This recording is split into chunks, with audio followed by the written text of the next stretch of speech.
আপনারা আছেন, এই জায়গায় আপনারা থাকবেন। প্রয়োজনে আপনাদের জন্য এখানে বহুতল ভবন, আপনাদের জন্য এখানে বহুতল ভবন নির্মাণ করে দেয়া, আপনাদের সুযোগ সুবিধা আরো বৃদ্ধি করা হবে। আপনারা যে ঘরে থাকেন, মানবেতর জীবন যাপন করেন, ছোট ছোট ঘর, আপনাদের কষ্ট হয়, কারো ছেলে মেয়ে বড় হয়েছে, বিয়ে শাদী করেছে, জায়গা হয় না, কি ঠিক না?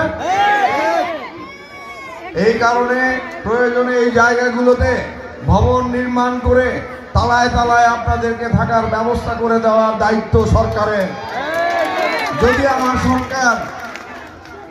আমার সরকার বাংলাদেশ পরিচালনার দায়িত্ব পায়, আপনাদেরকে সঙ্গে নিয়ে মিছিল করে আমি ঢাকায় যাব। আপনাদের দাবি আদায়ের জন্য আমি আপনাদের সাথে থাকব। ওই যে বলেছি, যদি আপনারা আমার সাথে থাকেন তাহলে আমরা সবাই আপনাদের সাথে থাকব। সুতরাং আগামী নির্বাচনে তারেক রহমানকে বাংলাদেশের প্রধানমন্ত্রী বানাতে হবে।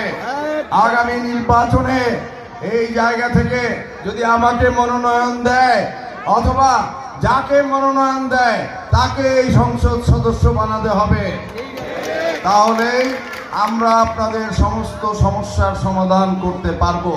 আপনাদের এখানে ড্রেনের সমস্যা, মশা মাছির উপদ্রব, আপনাদের এখানে মাদক ব্যবসায়ীর সংখ্যা বেড়ে গেছে, বাইরে থেকে লোকজন এসেও এখানে মাদক সেবন করতে আসে, ঠিক না?